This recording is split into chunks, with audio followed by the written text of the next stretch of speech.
قال النبي صلى الله عليه وسلم لا يؤمن أحدكم حتى أكون أحب إليه من والده وولده والناس أجمعين أو كما قال صدق الله وصدق رسوله النبي الكريم. درود پاک.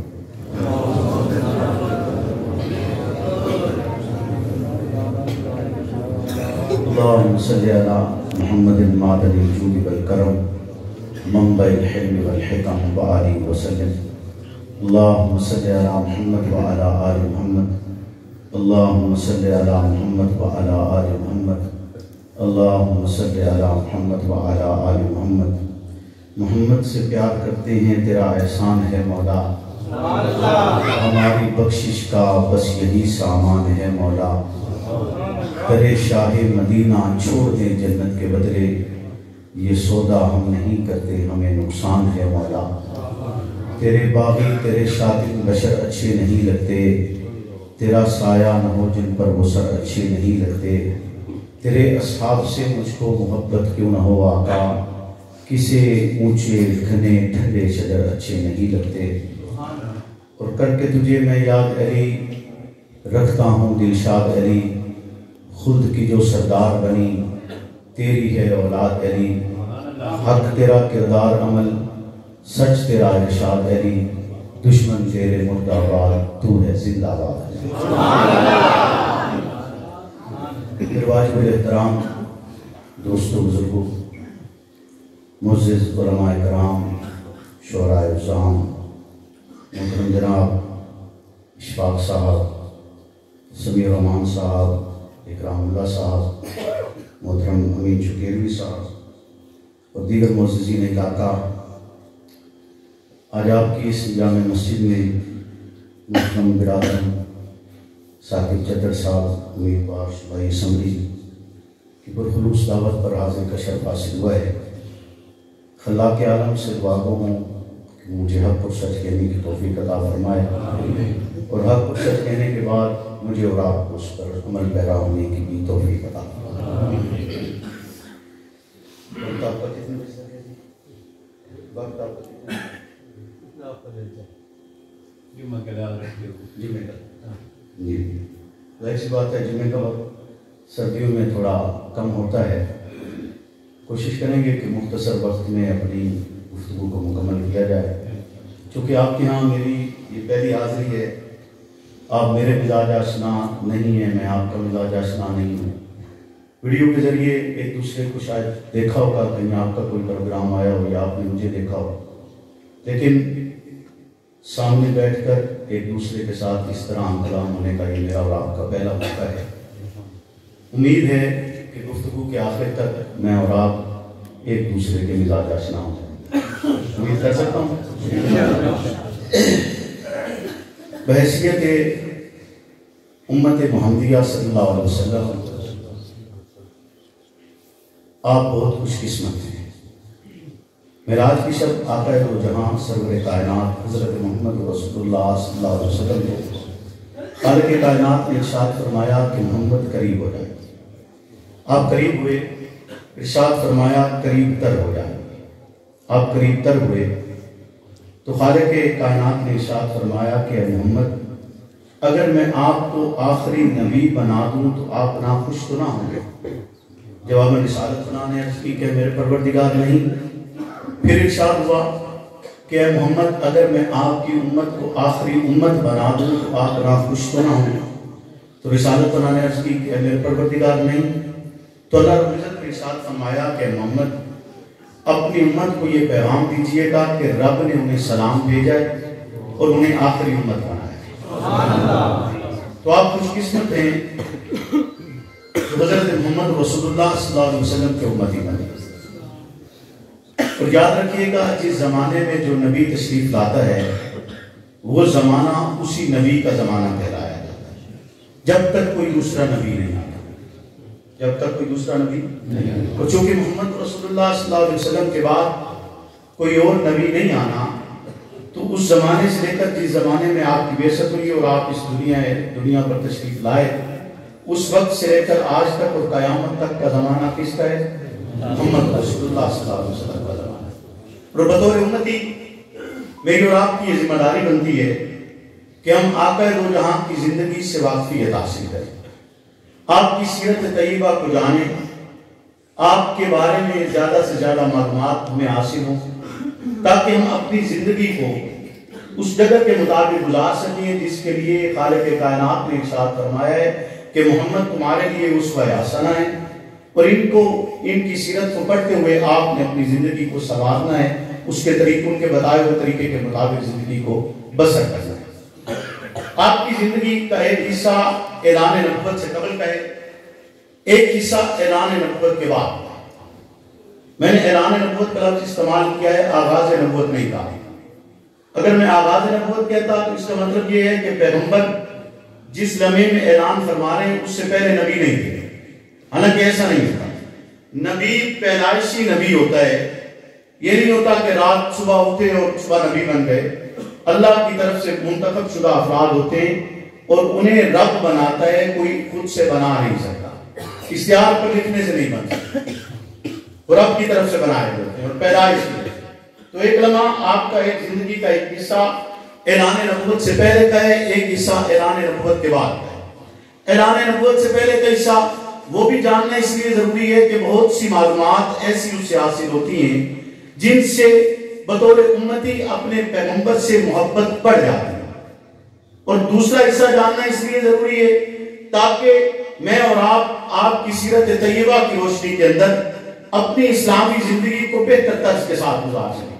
آپ کی زندگی کے پہلے حصے کے اندر آپ کی پیدائش, آپ کا گھر, کس گھر میں آپ پیدا ہوئے, کس خاندان میں پیدا ہوئے, آپ کا نسب کون ہے, آپ کے دادا کون ہے, آپ کے خاندان کے افراد کون ہیں, آپ کا قبیلہ کون سا ہے, آپ کا علاقہ کون سا ہے, علاقائی ماحول کیسا ہے, کس ماحول کے اندر آپ کی پیدائش ہوئی, اس علاقے کا نام کیا ہے, اس علاقے کا طرز بدوباش کیا ہے, اس علاقے کا طرز زندگی کیا ہے, ان کا طریقہ کار کیا ہے. اس کے بعد آپ کی زندگی, آپ کی پیدائش کس گھر میں ہوئی, آپ کا والد محترم کا نام کیا ہے, آپ کی والدہ محترمہ کا نام کیا ہے, وہ کس قبیلے سے تشریف لائی تھی, اسی علاقے سے تعلق رکھتی تھی یا کسی اور علاقے سے تعلق رکھتی تھی, کس علاقے سے آپ کا نکاح اس علاقے میں ہوئے, آپ کی پیدائش کے لمحے میں کن کن معجزات کا ظہور ہوا ہے, کس کس انداز کے ساتھ آپ کی آمد کی اطلاع دی گئی ہے. کہ جیسے مثال کے طور پر جس دن آپ کی پیدائش ہوئی اس دن سے لے کر اس پورے سال میں خالق کائنات نے کسی گھر میں بیٹی پیدا نہیں کی ہے, ہر ایک کو بیٹا عطا کیا ہے کہ اس سال میں محمد پیدا ہوئے. کس دن آپ پیدا ہوئے یہ جاننا بھی ضروری ہے. پھر آپ کی زندگی آگے بڑھتی ہے, رضاعت کی مدت ہے, آپ دودھ پینے کے لیے کون سے قبیلے کی طرف گئے, کس علاقے کی طرف گئے, جس علاقے میں آپ نے دودھ پیے اس رضائی ماں کا نام کیا تھا, آپ کی رضائی بہن کون تھی, آپ کا رضائی بھائی کون تھا, آپ کے رضائی دیگر رشتہ دار کون سے تھے, وہ علاقہ جس میں آپ دودھ پینے کے لیے تشریف لے گئے اس علاقے کے رہنے والے افراد کا طرز بدوباش کیا ہے, وہ کس طرح زندگی بسر کرتے ہیں, ان کا ذریعہ معاش کیا ہے, کس طرح سے وہ کماتے ہیں, کس انداز کے ساتھ وہ اپنی زندگی کو بسر کرتے ہیں. آپ کے دودھ پینے کے دوران کا انداز کیا تھا, کہ جیسا کہ ایک واقعہ ذکر کیا گیا ہے کہ جس لمحے میں رسالت پناہ اپنی رضائی ماں کا دودھ پیا کرتے تو ایک حصے سے پیا کرتے, دوسرا حصہ اپنے دوسرے رضائی بھائی کے لیے چھوڑ دیا کرتے. آپ نے دنیا میں کوئی ایسا فرد دیکھے کہ دودھ پیتا ہو جس لمحے میں, جس مدت کو جس میں زبان ابھی کلام بھی نہیں کر سکتی ہے, اس لمحے میں بھی رسالت پناہ اپنے رضائی بھائی کا اس درجے خیال رکھ رہے ہیں کہ دودھ ایک حصے سے پیتے دوسرا حصہ اپنے رضائی بھائی کے لیے چھوڑ دیتے، آگے نماز پڑھتے، آپ کشک کے صدر ہوتے، آپ بکریاں چڑھانے کے لیے صحرا میں جایا کرتے، آپ کشک کے صدر ہوتے، آپ کے دل مبارک کو نکال کر آپ زمزم سے دھویا جاتے، جبریل آتے، ایک مرتبہ شک صدر ہوا، دوسری مرتبہ شک صدر ہوا، آپ کا لڑکپن جلتے، آپ کی جوانی آتی ہے، آپ کی والدہ محترمہ کا انتقال ہوتے، آپ کے دادا کا انتقال ہوتے، کس نے آپ کی کفالت کی ہے، آپ کس کی کفالت کا حصہ رہے، کس نے کتنا عرصہ آپ کی پرورش کی ہے، پھر آپ تجارت کے لیے سفر اختیار کرتے ہیں، کس علاقے کا سفر کرتے ہیں، آپ کے ہمراہ آپ کا ہم سفر کون ہے، آپ کے ساتھ جانے والا تجارت کا ساتھی کون ہے، آپ تجارت کے لیے کون کون سا سامان دے کر گئے، آپ کا تجارت کا طریقہ کیا تھا، بس آپ نے تجارت کس انداز سے کی، کتنا منافع کمائے، منافع کمانے کے بعد کس لمحے میں آپ مکہ مکرمہ میں واپس آئے، واپس آنے کے بعد یہ جاننا بھی ضروری ہے کہ وہ مال کس کا تھا جسے آپ تجارت کے لیے لے کر گئے، واپس آنے کے بعد آپ کا ہم سفر آپ کی کیسی خوبیاں بیان کرتے، کس انداز سے آپ کی تعریف کرتے، کس انداز سے آپ کی مدح کرتے، کس انداز سے مجھے بتلاتے کہ آپ کی تجارت کا طریقہ کیا تھا، آپ نے کس انداز سے گفتگو کیے، آپ نے مال فروخت کرتے ہوئے اس کے کون کون سے عیب بتلائے ہیں، آپ نے مال فروخت کرتے ہوئے اس کی کون کون سی خوبیاں بتلائی ہیں، آپ نے مال فروخت کرتے ہوئے کہیں ایسا تو نہیں کیا کہ کچھ حصہ چھپا لیا ہو، نہیں آپ نے ایسا نہیں کیے، آپ نے تجارت کے دوران کتنی صداقت اختیار کیے، آپ نے تجارت کے دوران دیانت کا کتنا خیال رکھے، آپ نے تجارت کے دوران امانت کا کتنا خیال رکھے، درس آپ کی زندگی کا یہ لمحہ بیان کرنا بھی ضروری ہے، پھر آپ کی شادی ہوتی ہے کس خاندان میں ہوتی ہے، آپ کی زوجہ محترمہ کا اس میں گرامی کیا ہے، آپ کی پہلی زوجہ کون ہے، آپ کی دیگر ازواج کے کیا اس میں گرامی ہے، ان کا تعلق کون سے قبیلے سے ہے، ان کا تعلق کس خاندان سے، درس آپ کی یہ 40 سالہ زندگی آپ کی سیرت طیبہ کا وہ روشن پہلو جس روشن پہلو کا تذکرہ خالق کائنات کے لیے معبود پیغمبر عظیم پیغمبر ایسا پیغمبر جسے سید الانبیاء بنایا گیا ہے، ایسا پیغمبر جو خاتم المعصومین ہے، ایسا پیغمبر جسے رب نے عظمت کا تاج پہنائے، ایسا پیغمبر جو شافعی معاشر ہے، ایسا پیغمبر جس جیسا اس کائنات میں پیدا ہی نہیں ہو سکتا، وہ عظیم ترین پیغمبر لائق کا پیغام لانے والا پیغمبر فرعون کی چوٹی پر کھڑے ہو کر یہ اعلان کرنے سے قبل کہ قولوا لا الہ الا اللہ، پڑھو لا الہ الا اللہ فلاح پا جاؤ گے، اس اعلان سے قبل وہ اپنی 40 سالہ زندگی ان مکہ کے کافروں کے سامنے روشن پہلو کی طرح رکھتے ہوئے اعلان کرتے کہ بتاؤ میری 40 سالہ زندگی کو تم نے کیسا پایا۔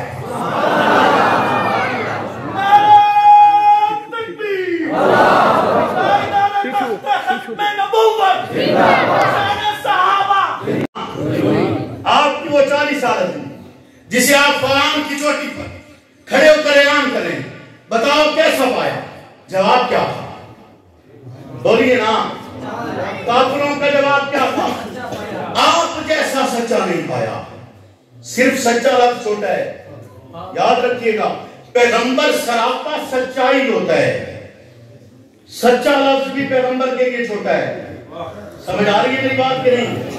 سچا لفظ پیغمبر کے لیے چھوٹا ہے، پیغمبر سچائی ہوتا ہے، پیغمبر بذات خود ایک سچ ہے۔ تو وہ جواب کیا دیتے ہیں؟ آپ جیسا سچا نہیں پایا، آپ جیسا سچا، آپ جیسا امانت دار نہیں پایا، آپ جیسا دیانت دار نہیں پایا، آپ نے کبھی وعدہ خلافی نہیں کی، آپ نے کبھی جھوٹ نہیں بولا۔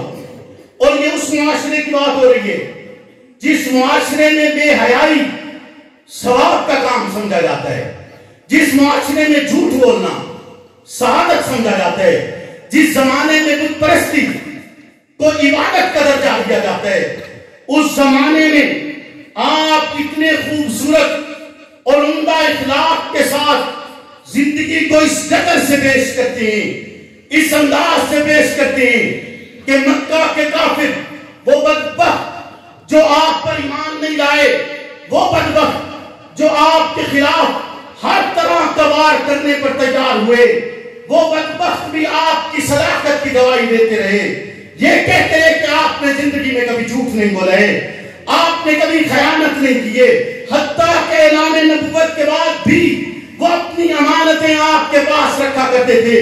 میں انہی امانتوں کی بات کر رہا ہوں جن امانتوں کو جس لمحے میں پیغمبر ہجرت کرتے ہیں، ہجرت کے لیے تشریف لے جاتے ہوئے حضرت علی کی ڈیوٹی لگا کر کہتے ہیں کہ علی صبح ہوگی جب میں یہ شہر چھوڑ چکا ہوں گا، تم نے یہ امانتیں ان کے مالکوں کے سپرد کر دینی ہیں اور انہیں پیغام دے دینے ہیں کہ جو کہ محمد اب اس علاقے سے رخصت کر چکے ہیں، جا چکے ہیں مدینہ طیبہ کی طرف، لہذا تمہاری امانتیں اب تمہارے اپنے حوالے کی جاتی ہیں، اب تم اپنی امانتوں کو خود سنبھالو گے۔ تو پیغمبر کی زندگی کا ایک حصہ یہ ہے، آپ کی سیرت کا ایک پہلو یہ ہے، اسے جاننا بھی ضروری ہے۔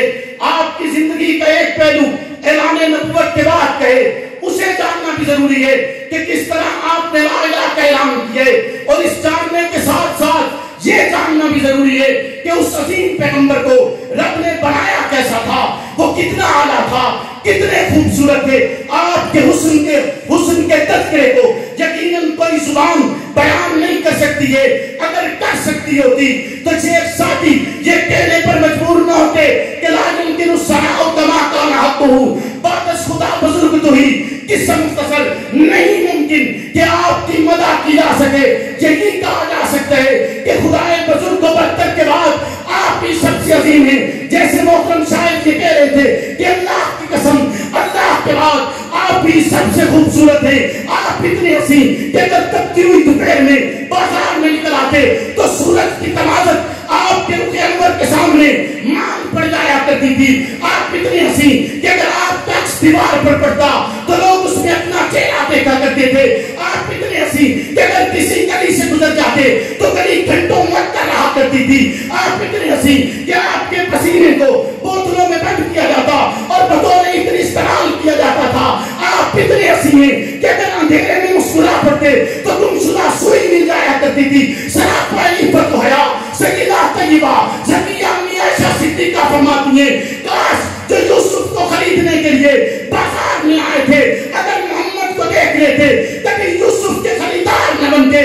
کاش جنہوں نے وہ زلیخا کی سہیلیاں جنہوں نے یوسف کو دیکھ کر انگلیاں کاٹی تھی، کاش محمد کو دیکھ لیتے تو اپنا دل نکال کر باہر رکھتے تھے۔ ابو ہریرہ چودہویں رات کے اندر کبھی آسمان کے چاند کو دیکھتے ہیں، کبھی زمین پر محمد رسول اللہ کے رخ انور کی زیارت کرتے ہیں اور موازنہ کرتے ہوئے امت کے سامنے ایک مثال پیش کرتے ہوئے کہتے ہیں تو سونا نو اے سونا۔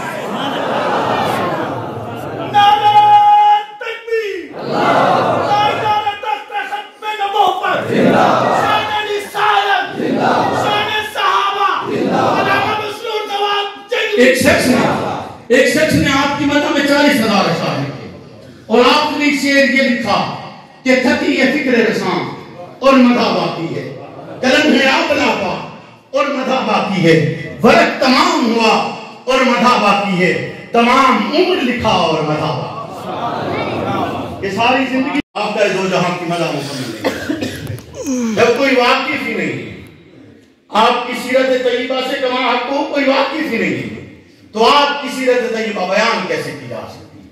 آپ کا حسن اور آپ کا مقام و مرتبہ بیان کیسے کیا جا سکتا ہے؟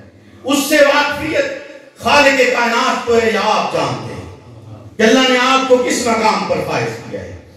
آپ کی زندگی کا یہ حصہ جاننا بھی ضروری ہے، اعلان نبوت کے بعد کا حصہ جاننا بھی ضروری ہے۔ اور کس لیے جاننا ضروری ہے؟ کہ تاکہ نہ صرف یہ جاننا ضروری ہے کہ محمد رسول اللہ صلی اللہ علیہ وسلم نے پیغام کیا دیا تھا، یہ بھی جاننا ضروری ہے کہ کس طرح دیا تھا، یہ بھی جاننا ضروری ہے کہ کس طرح دیا تھا، کن لمحات میں دیا ہے، کن مشکل حالات میں دیا ہے، پتھر برستے رہے تب بھی دیا ہے، کانٹے بچھائے جاتے رہے تب بھی دیا ہے، شیب ابی طالب میں معصور کیا گیا تب بھی دیا ہے، تکالیف کے پہاڑ توڑے گئے تب بھی دیا ہے۔ بولیے دیا یا نہیں دیا؟ رسالت نے دیا ہے، پیغام کے نہیں دیا۔ رسالت پناہ کی ذات بابرکات کہ یہ حصہ جاننا انتہائی ضروری ہے تاکہ آپ کو اس بات کا اندازہ ہو سکے کہ کائنات کا اتنا اعلیٰ پیغمبر، اتنا عظیم پیغمبر، اتنا بڑا پیغمبر جو وجہ وجود کون مکان ہے، جو وجہ وجود کون و مکان ہے میرے اور آپ کی پیدائش کی اگر کہیں تو اسی کے سبب ہے. اگر اسے پیدا نہ کرنا ہوتا تو اس کائنات کی کوئی شے تخلیق نہ کی جاتی. اتنا اعلیٰ پیغمبر حضرت سعدی کے بڑے مشہور اشعار ہیں. بلغ اللہ پہ کمال ہی کشفت رجا پہ جمال ہی حسنت جمیع و خصال ہی. یہ 3 مصرے جس لمحے میں شیخ سعدی نے کہے، چوتھا مصرع کہاں نہیں جا رہا تھا. رات کو خواب میں آقا کی زیارت ہوئی. آقا پوچھتے ہیں سعدی پریشان ہو؟ سعدی کہتے ہیں اللہ کے حبیب پریشان ہو. آقا پوچھتے ہیں سعدی کیوں پریشان ہو؟ عرض کی اللہ کے حبیب آپ کی مدح میں شعر کہیں. 3 مصرے کہہ چکا ہوں، چوتھا مصرع کہاں نہیں جا رہا. آقا کہتے ہیں سعدی پڑھیے. سعدی اشعار پڑھتے ہیں. بلغ اللہ پہ کمال ہی، آپ بلندیوں پر اپنے کمال سے پہنچے. کشفت رجا پہ جمال ہی، آپ کے جمال سے ظلمتوں کے سائے چھٹ گئے. حسنت جمیع و خصال ہی، کہ آپ میں کائنات کی تمامی خوبیاں موجود ہیں. جب یہ 3 مصرے شیخ سعدی نے کہہ دی تو سرکار دو عالم نے ارشاد فرمایا کہ پھر یہی کہنا بچتا ہے کہ کہا جائے صلو علیہ وآلہ. پھر یہی کہنا بچتا ہے، بولیے نا اونچا اونچا، یہ سمجھ کے کہنے کہ سرکار نے کہا ہے. میں اجمالی بیان کر رہا ہوں تاکہ ان چیزوں سے آپ کو واقفیت حاصل ہونی چاہیے. اور یہیں پر بس ابھی تذکرہ ایک شخصیت کا تذکرہ کرنا چاہوں گا اور ضرور کرنا چاہوں گا. اور اس لیے کرنا چاہوں گا کہ وہ ہماری محبت کا بھی محور ہے، ہمارے ایمان کا بھی محور ہے. ان سے محبت ہم ایمان کا درجہ سمجھتے ہیں کہ رسالت بنا تبلیغ کی غرض سے مکہ کی گلیوں میں اور آپ کے سر مبارک پر مٹی ڈالی جاتی ہے. آپ پر جہاں جتنے ستم کیے جا رہے ہیں انہی ستم میں ایک یہ بھی ہوا کہ آپ کے سر مبارک پر مٹی ڈالی گئی اور آپ کی ایک دختر آپ کا سر دھو بھی رہی ہے، ساتھ رو بھی رہی ہے. سر بھی دھو رہی ہے اور رو بھی رہی ہے. رسالت پناہ کہتے ہیں جانے پدر رونا، جانے پدر روئیے نا. یہ مقام اس منزل میں آتے ہیں، یہ تکالیف آتی ہیں جب رب کا پیغام دیا جاتا ہے، انہیں چپ کرواتے ہیں، کہتے ہیں روئیے نا. میں کسی بات کر رہا ہوں، وہ دختر کہ روز محشر اس نفسا نفسی کے عالم میں جب لوگوں کو خبر نہیں ہوگی اپنی اولاد کی بھی، جب اولاد کو ماں باپ کی خبر نہیں ہوگی تو اعلان ہوگا کہ لوگوں نگاہیں جھکا لو، لوگوں نگاہیں جھکا لو کہ فاطمہ بنت محمد پلے سرات سے گزر رہی ہیں. فاطمہ بنت محمد پلے سرات سے گزر رہی ہیں. میں اس عظیم ماں کی بات کر رہا ہوں کہ حضرت امی عائشہ صدیقہ حضرت اماں فاطمہ کے درمیان ایک گفتگو ہوتی رہی. افضلیت کے حوالے سے بات چلتی چلتی ایسے مقام پر آئی کہ امی عائشہ صدیقہ نے فرمایا کہ جنت داخل ہونے کا وقت ہوگا، میرا ہاتھ محمد کے ہاتھ میں ہوگا، آپ کا ہاتھ علی کے ہاتھ میں ہوگا. حضرت اماں فاطمہ تھوڑا غمگین ہوئی. حضرت امی عائشہ اٹھی، آپ کے سر کا بوسہ لیا اور بوسہ لیتے ہوئے کہا فاطمہ کاش عائشہ تیرے سر کا ایک بال ہوتی، کاش عائشہ تیرے سر کا ایک بال ہوتی. حضرت امی عائشہ صدیقہ فرماتی ہیں کہ جس لمحے میں اماں فاطمہ پیغمبر کے گھر تشریف لایا کرتی، رسالت بنا کھڑے ہو جاتے، چادر بچھاتے، آپ کے سر پر بوسہ دیتے اور ایک لمبی سانس لیتے.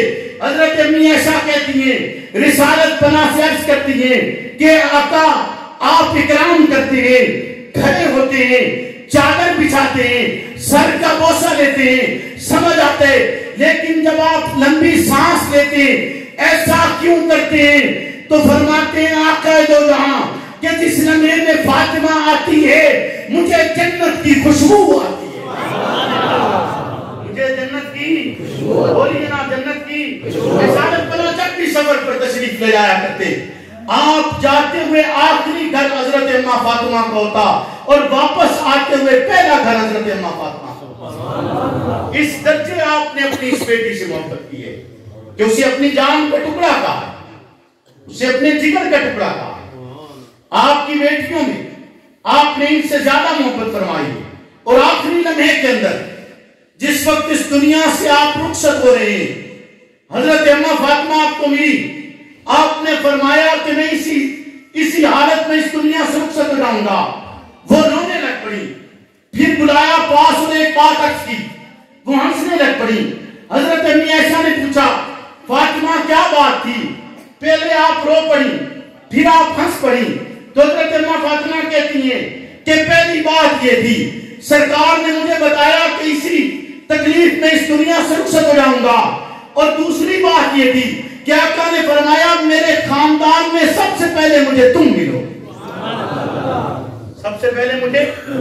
تو آپ کی زندگی کا دوسرا حصہ جاننا بھی ضروری ہے تاکہ کما حق واقفیت حاصل ہو سکے، اسلامی شاعر واقفیت حاصل ہو سکے، اصول دین کی واقفیت حاصل ہو سکے، طرز زندگی کی واقفیت حاصل ہو سکے، اسلامی بدواش کی، تاکہ میں اور آپ اس طرز کے مطابق زندگی بسر کر سکیں جسے اللہ اور اللہ کے رسول نے میرے اور آپ کے لیے متعین کیا ہے۔ کسی لمحے میں ایسا ہوتا ہے کہ جس لمحے میں بظاہر پیغمبر اسلام کا تذکرہ نہیں کیا جاتا ہے، لیکن یاد رکھیے گا جس لمحے میں تذکرہ نہ بھی ہو سمجھا یہی جاتا ہے کہ بات رسالت پناہ کی جا رہی ہے۔